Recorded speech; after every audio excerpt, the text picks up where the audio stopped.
Hi అండి, welcome back to my channel Telugu mummy in Dubai. అందరూ బాగున్నారా అండి? సో ఇవాళనైతే నా ఈవినింగ్ రొటీన్ అయితే మీకు మీలో ఎంతమంది టీ ఈవినింగ్ టైం తాగుతారు? నేనైతే ఖచ్చితంగా టీ తాగుతా అండి. ఇక్కడికి వచ్చినప్పటి నుంచి అయితే టీ పౌడర్ సరిగ్గా దొరకట్లేదు. రెడ్ లేబుల్ 3 రోజెస్ తిరుగుతున్నాయి, అంతా చేదుగా అనిపిస్తుంది. టీ అయితే జెమినీ టీ అయితే బాగుంటుంది. సో అప్పుడప్పుడైతే నేను కూడా టీ తాగుతా. హెడేక్ వస్తుంది నాకు లేకపోతే టీ తాగకపోతే. సో టీ తోటి అయితే స్టార్ట్ చేసిన. ఒక ఛాయ్ తాగితే మాత్రం అది కొంచెం ఎనర్జీ వచ్చినట్టు అనిపిస్తుంది. తర్వాత పనులు అయితే స్టార్ట్ చేసుకోవచ్చు. సో ఫస్ట్ అయితే ఫ్రెష్ అప్ అయినా. ఈ వేడికైతే ఏసీలు ఉన్నా కూడా ఏసీలు కూడా ఏం పని చేయట్లేదు. ఫస్ట్ అయితే ఫేస్ వాష్ చేసుకొని ఫ్రెష్ అప్ అయిన తర్వాత ఈవినింగ్ పనులు అయితే స్టార్ట్ చేసిన. సో 6కి చూసిరా ఎంత వెంటిలేషన్ వస్తుందో. గ్లాస్ వేడికి కూడా రూమ్ అసలు కూల్ కావట్లేదు. సో నేనైతే ముందైతే బెడ్షీట్స్ అయితే మొత్తం క్లీన్ చేసుకొని రూమ్ అంతా క్లీన్ చేసుకున్నాను. పిల్లలకైతే ప్రజెంట్ సమ్మర్ హాలిడేస్ అనమాట. సో అందుకే ఇల్లంతా చిందరవందర వేస్తారు. కిచెన్లో తీసుకొచ్చి బెడ్రూమ్లో వేస్తారు, బెడ్రూమ్లో తీసుకెళ్ళి కిడ్స్ రూమ్లో వేస్తారు. సో పక్కనే ఎయిర్పోర్ట్ ఉంటుంది. ఫ్లైట్స్ ఎప్పుడు గుయ్యమని వెళ్ళిపోతూ ఉంటాయి. పక్షులు చూసిరా, మనమే ఎండకు తట్టుకోలేకపోతున్నాం. పాపం అవైతే ఎట్లా తట్టుకుంటున్నాయో ఏమో. నేనైతే ఒక చిన్న మగ్గులనైతే వాటర్ పెట్టి బయట పెట్టేస్తాను అనమాట వాటి కోసము. సో ఇప్పుడైతే మిర్రర్స్ అవి క్లీన్ చేసుకుంటాను. వెదర్లో ఎక్కువ డస్ట్ ఉండడం వల్ల ఎప్పుడు డస్ట్ ఫామ్ అవుతూ ఉంటుంది. 2 డేస్కి ఒకసారైనా క్లీన్ చేసుకోవాలి.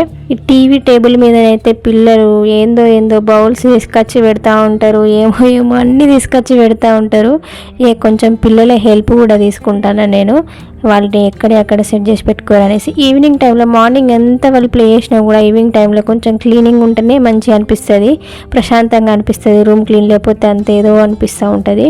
సో మొత్తం అయితే క్లీన్ చేసుకున్నా. డస్ట్ ఎప్పుడు ఫామ్ అవుతూ ఉంటుంది. టైల్స్ మీద కూడా రోజు మఫ్ కొడుతూ ఉంటాను నేను. చూసిరా ఎంత మొత్తం పేపర్స్ అవన్నీ ఎంత పడేసిరో. పిల్లలకు కూడా ఏమి ఎంటర్టైన్మెంట్ లేదు కదా, బయట వెదర్ బాగాలేదు.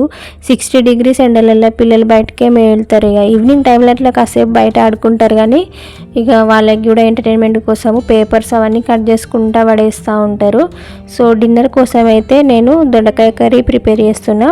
వట్టి దొండకాయ అయితే పిల్లలు తినరు, అందుకే కొంచెం పెసరపప్పు చల్లి దొండకాయ పప్పు అయితే వేద్దాం అనుకుంటున్నా. సో ఈవినింగ్ చపాతీ చేస్తాను. సో మా బాబు చూసిరా అటు ఇటు ఎట్లా వాకింగ్ చేస్తాడు.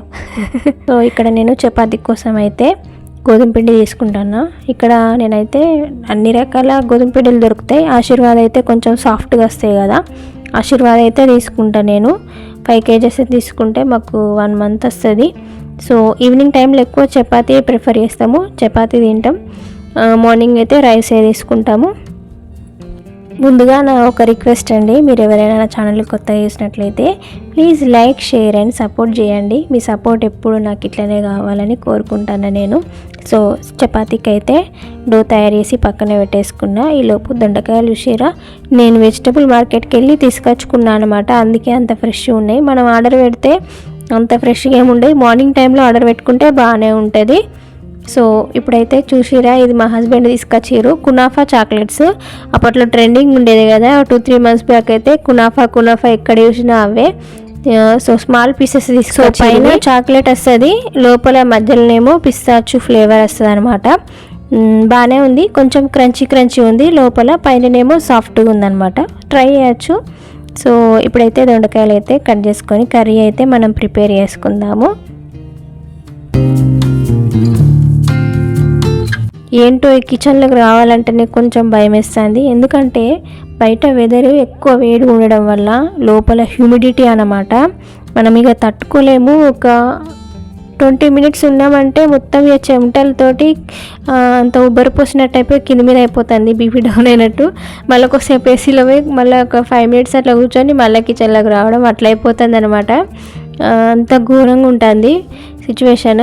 సో మాకైతే న్యూస్ వెదర్ రిపోర్ట్ ఏమొచ్చిందంటే ఇంకా ఒక 1 week లోపలనైతే వెదర్ కూల్ అవుతుందని చెప్పారు. అమ్మయ్య అనిపించింది నాకైతే.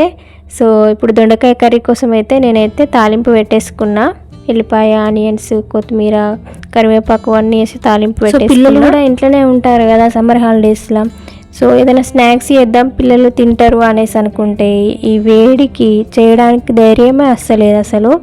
అంత ఘోరం. నేను ప్రిపేర్ చేసినా కూడా రెడీ టు ఈట్ అన్నట్టు ఫటాఫట్ అయిపోయే స్నాక్స్ మాత్రమే చేస్తాను. ఇంకా 1 hour 2 hours ఉండేటి ఇలాంటి పిండి పదార్థాలు అయితే, పిండి వంటలు లాంటివి అయితే ఏం పెద్దగా పెట్టుకోవట్లేదు.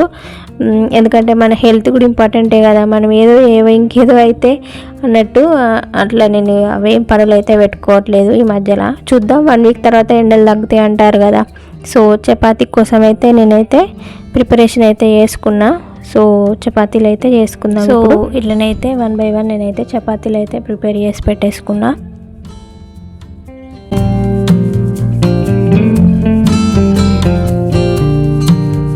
సో ఇట్లా ఒక పక్క కర్రీ, ఒక పక్క చపాతీకి, ఇంకో పక్క కొంచెం రైస్ అయితే పెట్టేసుకుంటా.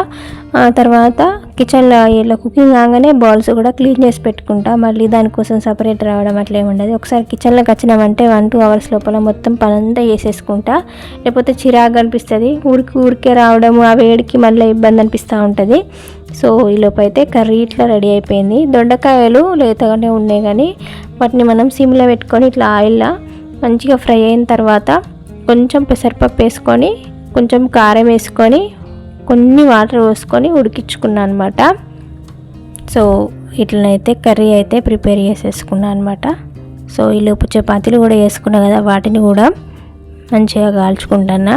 పిల్లలు నెయ్యి వేస్తే తినరు, అందుకని కొంచెం ఆయిల్ వేసి అయితే చేస్తున్నాను అనమాట చపాతీ. సో ఈలోపు బాబు కూడా వచ్చి అడుగుతాడు అనమాట చపాతీ అయిందని. చపాతీలా కర్డ్ పెట్టుకొని అయితే మా పిల్లలు ఇష్టంగా తింటారు.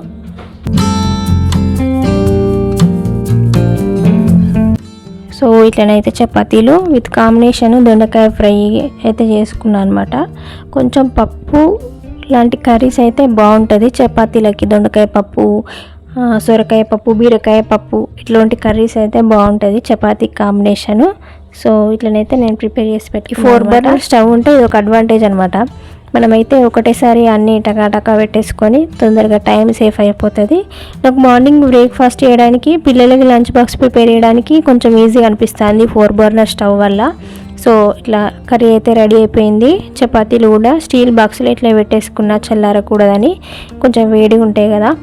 సో ఇలా మా హస్బెండ్ కూడా ఫోన్ చేసిండు వచ్చేస్తాను అనేసి. సో తను వచ్చే టైంకే నేను ప్రిపేర్ చేసి పెట్టుకుంటా ఇట్లా, ఎందుకంటే ఇక చల్లారద్దని. సో చూసిరా ఎంత వేడి ఉంటుందండి నా ఈవినింగ్ రొటీన్ బిజీగా. సో మీకు వీడియో నచ్చినట్లయితే please like, share and subscribe చేసుకోండి. Thanks for watching. బాయ్.